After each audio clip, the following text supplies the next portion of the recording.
Consider this. You go through a tragedy, a miscarriage, a bankruptcy, someone close to you dies, and you have some things against God, but maybe your religion or your teaching says, oh, I'm not supposed to be angry with God. Consider this. I either have things against God and I don't acknowledge it to myself or Him, or I have things against God or thoughts against God and I do acknowledge it. Which is better? I want to tell you about 3 J's in the Bible that were all offended with God: Job, Jeremiah, and John the Baptist. Job, even though he never cursed God, he did eventually have thoughts against God.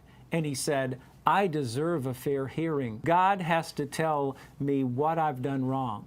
And finally, he got his hearing.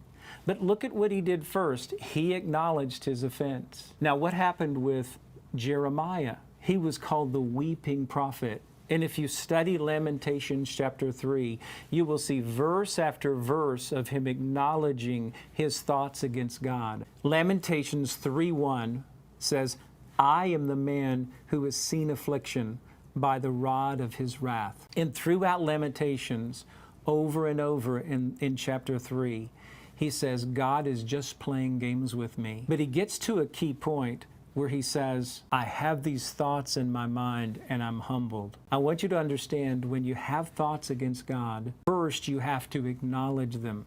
Speak them out to God, speak them out to a friend, write them down, acknowledge that you're holding on to thoughts against God, and then you have to humble yourself.